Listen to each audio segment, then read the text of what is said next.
ओम गौरी शंकराय नमः। कृष्ण पक्ष की त्रयोदशी तिथि को प्रदोष तिथि का व्रत किया जाता है और शुक्ल पक्ष की भी किया जाता है। तो प्रदोष व्रत की तिथि जब मंगलवार को पड़ती है तो इसे भौम प्रदोष कहा जाता है। भौम प्रदोष में कथा सुनना व कहना बहुत ही पुण्यदायी है। इस कथा से पूजा पूरी मानी जाती है। मान्यता है कि भौम प्रदोष व्रत की कथा सुनने व कहने से देव महादेव का आशीर्वाद प्राप्त होता है और आर्थिक परेशानियों से मुक्ति मिलती है। भौम प्रदोष व्रत कथा। सूर्य जी बोले, अब मैं मंगल त्रयोदशी प्रदोष व्रत का विधि विधान से कहता हूँ कथा। मंगलवार का दिन व्याधियों का नाशक है। इस व्रत में एक समय व्रती को गेहूँ और गुड़ का भोजन करना चाहिए। इस व्रत के करने से मनुष्य सभी पापों व रोगों से मुक्त हो जाता है। इसमें किसी भी प्रकार का संशय नहीं है। अब मैं आपको उस बुढ़िया की कथा को बताता हूँ जिसने यह व्रत किया व मोक्ष को प्राप्त की। अत्यंत प्राचीन काल की घटना। एक नगर में एक बुढ़िया रहती थी। उसके मंगलिया नाम का एक पुत्र था। बुढ़िया को हनुमान जी पर बड़ी श्रद्धा थी। वह प्रत्येक मंगलवार को हनुमान जी का व्रत रखकर यथाविधि उनका भोग लगाती थी और इसके अलावा मंगलवार को ना घर लिपती थी और ना ही मिट्टी से खोदती थी। इसी प्रकार से व्रत रखते हुए जब उसे काफ़ी दिन बीत गए तो हनुमान जी ने सोचा कि चलो आज इस बुढ़िया की परीक्षा लेते हैं।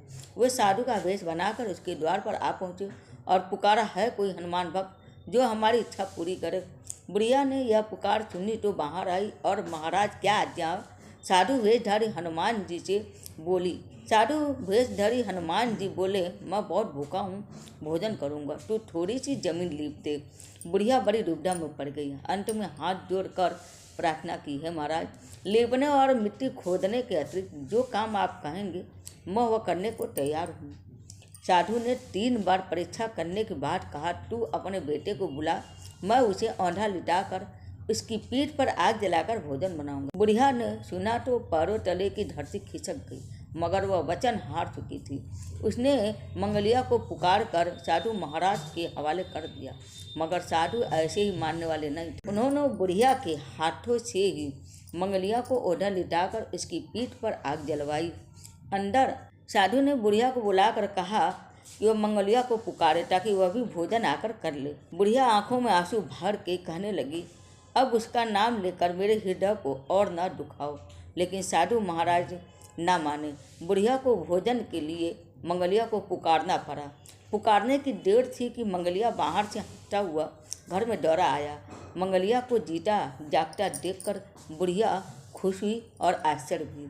वह साधु महाराज के चरणों पर गिर पड़ी। साधु महाराज ने उसे अपने असली रूप में दर्शन दिए। हनुमान जी को अपने आंगन में देखकर बुढ़िया बहुत खुश हुई और उसकी जीवन सफल हो गया। तो बोलिए बजरंगबली की जय और भोलेनाथ की जय। तो उम्मीद है आप सबको मेरा वीडियो पसंद आया होगा। हरे कृष्ण, हर हर महादेव।